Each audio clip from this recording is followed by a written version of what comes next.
Patreon.com/the Walk-Off Podcast. $4 a month gets you in there. We're in season 4 now of the Walk-Off. This is episode 1 of season 4, Scott. Can you believe it?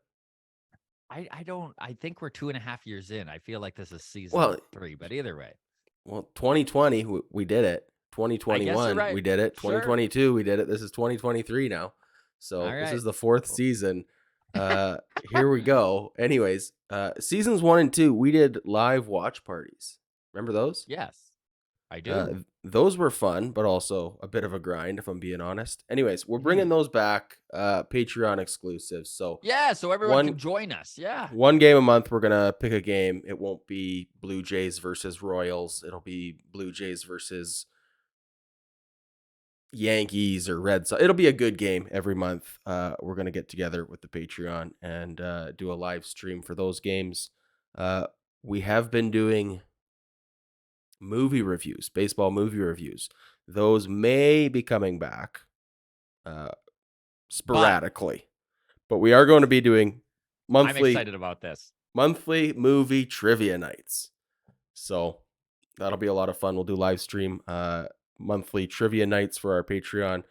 We are going to keep scores and running tallies, and your scores will affect your prize opportunities. So we're going to have I'm so a excited big about prize this. at the end of the year, and hopefully a couple smaller prize packages for every monthly trivia night that we do. Go ahead, Scott. I love this trivia idea because I just love interacting with the community. And this is so exciting to me that we're actually going to sit down on Zoom with a bunch of folks and like run a trivia night. And Yeah, it'll be I fun. love trivia anyways. I think it's such a fun idea. I'm really excited about it. Anyways. It'll be great. So we'll run some polls here. By the time you see this episode, there will be polls up in the Patreon. You can vote on which baseball movie you want us to do first for our January trivia night towards the end of the month. Also, as of today, we've been getting a lot of requests that the full That's episode a nice way of putting it. demands, angry DMs, that the full episode goes up before the clips. We tried that tanks our algorithm so frustratingly much. So what we're going to do is the full raw unedited episodes are going to be up on the Patreon immediately. So as soon as we're done here today, this will go up, then the clips will go up, and then the full episode will be up on the main channel at the very end. So nothing is behind a paywall. Nothing is behind a paywall. However, if you would like the unedited, zero commercials episode almost instantly, you can have that. It's only $4 a month for the Patreon. And if you don't want it's like 25 cents an episode, Scott. Yeah. So if you don't want to spend that, which is completely fine, then you just need to wait an extra couple hours and it's going to be out anyways. So there you go. Interviews immediately as well. Same deal there. Raw, unedited goes up right away. That Devereaux interview that we're going to do in about 2 hours from now, that will be up immediately later this afternoon. There you go. Also, lastly, priority seating when it comes to questions getting submitted for the mailbag and the interviews. So there you go. Today's episode brought to you by the Patreon. Thank you for the long 4-minute explanation of that. Patreon.com/walkoff podcast. Okay, now let's get into the Blue Jays bullpen. See, this is what happens when we miss a week, is we just need to take so much time off the beginning. But it's too much housekeeping. We're in it now. too much housekeeping. That's right. It's like you don't clean the house for a week, and this is what happens. All right. The bullpen. And I don't know if you agree, but I feel like this front office has always held value in guys that are a little quirky, a little deceptive, have an elite out pitch. You know, Adam Simber is a great example of that with his sidearm wonky kind of delivery. Anthony Bass with his wipe away slider, right? Trevor Richards and his changeup is a great example. And a lot of folks have felt that an Achilles heel within this pen has been a lack of depth when it comes to velocity. And I know this is something you and I have talked about numerous times over the last couple years. I feel like this philosophy is shifting a little bit more in line with the way the rest of baseball values arms. And I'm not saying that they're not going to see the value in an interesting delivery. We just saw them pick up Eric Swanson, who isn't necessarily a velo guy, but definitely gets those strikeouts and gets those outs. So I'm not saying that they're necessarily completely closing the door on that, but we are watching them take some flyers on some big arms. Julian Fernandez is a great example of that. They went out and signed this right-handed pitcher last week, 27 years old. He hits 103 miles an hour and has a great changeup. This is one of the exciting things about this signing. Minor league deal, so there's zero risk, and I'm not saying he's going to be any sort of savior, but this is how Felix Bautista happens in Baltimore, right? Yeah. You can't find a fireballer without him being in the system. You need the stuff to develop that kind of arm. So to watch them go out and take a flyer on a Julian Fernandez, who, listen, it's a Bonanza Fernandez event here in Toronto because they just went out and signed Junior Fernandez. He's 25 years old. He was with St. Louis last year. Four-seamer, averages 99 miles an hour. Yeah, You'll he take had that. some problems. Listen, both of these guys have their warts. You don't pick up guys off the scrap heap on the waiver wire without there being some problems. Yeah. Control being the big one. And when it comes to Julian, he gives up home runs. Can this be fixed? Can the Blue Jays pitching staff chip away? Yeah, absolutely. And it's interesting to see this kind of velocity being added to the minor leagues. Like if you look at Fernandez, Pop, Haggy D, Zulueta, Nate Pearson, Junior Fernandez. These are all guys that are going to be in AAA Buffalo, and all of these guys throw the high 90s heat. So this is a little bit of a shift in the way this organization has operated, and I think it's a good thing. Did you have anything to add on the direction of this bullpen, Adam?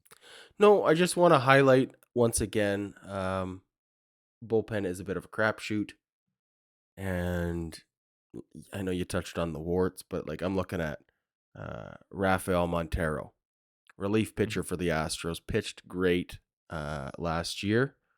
Previous season in Seattle, ERA of 7.2. You can throw 103 miles an hour all day long, and if you're not throwing strikes, it is irrelevant. Mm-hmm.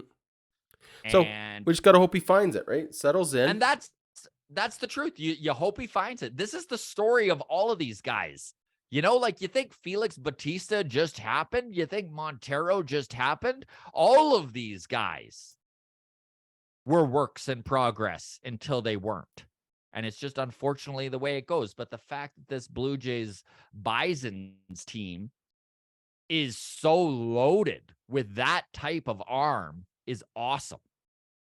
It's what you need. You need lottery tickets, and you need to hope that one or two hit. You need depth. Yep. You need that sort of upper depth in that AAA level, and that is where Blue Jays have lacked pitching depth in the last couple of years, and it's nice to see that filling out. And they even have some really valuable pitchers in AAA that aren't fireballers. Guys like Hayden Junger, who probably will make his major league debut this year. Matt Gage, who we saw last year, is back in the fold. Lefty, who put up great numbers and just had options, and that was one of the reasons why we didn't see more of him. Trent Thornton is still there with some experience. I know that name kind of gives shivers to most of us Blue Jays fans, but you know, the depth is there, and that's exciting to see in this bullpen. Before we move on from the bullpen, I did want to talk Jimmy Garcia. What a value arm. What a great signing that wound up being last year. The guy's going to make $5.5 million this year and is one of the highest paid pieces in this Blue Jays bullpen. Yeah. And on the open market would be making $13 million this year, I bet. Yeah. So Easily. very exciting to see the high leverage arms that are in the back end of this bullpen now. You've got the Markham Madman, you've got Anthony Bass, you've got Jimmy, you've got Eric Swanson, Tim Meza should take a step forward. I love how this bullpen is rounding out. I love the depth. I love the lottery tickets that are there. Who knows? It's not impossible. We're talking in September about, isn't it amazing what Nate Pearson has done for this team? Yeah. Anyways. Your old Big Nate. The rumors persist. The legend continues. Look, he had a great. I shouldn't say he had a great. Even starting that sentence, I take pause. He had a rough 2023 or 2022 as a whole. Obviously, started the season With optimistic, got mono. Yeah. mono, wiped out basically the entire season. He did come back and pitch in AAA towards the tail end of the year. Looked good. Yeah, he did. He Very really small did. sample size, but it's some positivity to build on, hopefully. I'm excited to see how this bullpen shapes up, whether they are going to add one more veteran arm, how they're going to go about doing it. But I do love the lottery tickets that they have. And like we said, you never know who's going to hit, but you need the guys with the stuff to win that ticket. Question for you, and we'll end the Blue Jays pitching discussion on this. If Nate Pearson is healthy coming out of spring training, would you rather see Nate Pearson given the chance at the number 5 spot in the rotation or Yusei Kikuchi? Like, even if it's we try him, game 5 of the season, Nate Pearson gets handed the ball. He struggles. Do you want to see like a Nate Pearson longish leash? Figure it out? Or do you want to give that longish leash? That's a tough one to say. Longish leash to Yusei Kikuchi. I mean, ideally, we I'm going just to go ask sign for someone else here. But if that doesn't happen, if this is the roster we have come April 1st, well, who would you rather see just get regular starts? A okay. You're a talking wild starter. You're talking the fifth yes, start. 5th start. I don't want Pearson as a starter right now, You'd rather Yusei Kikuchi? or Mitch White, or Bowden Francis, or yeah. Okay. I at no point has Nate Pearson shown the ability to start at the big league level. His stuff translates so well to the bullpen, and on top of that, 26 years old and incredibly injury prone. Let's get a healthy season under his belt before we start Joe Biagining him up and down and seeing where he lands. So I personally, I think the less pressure you can put on this kid, and the more rope you can give him to make some big league appearances, and I think the way to do that is the bullpen. So Okay. do I want to see Yusei Kikuchi as the 5th starter? No, but over Nate Pearson, I reluctantly guess so. All right, fair enough. You talked me out of it. Drop your comments in the YouTube here, gang. Let us know what you think. Would you rather see Nate Pearson start in that 5th hole or Yusei Kikuchi? Or is this a question that is just too depressing to even really talk about? Very happy 2023 to all of you. Thank you so much for all the support you've given over the last year. It means the world to Adam and I. Feel free to join the Discord show. Link is in the show notes. Walk Off Podcast on Twitter, the Walk Off Podcast on Instagram, Patreon.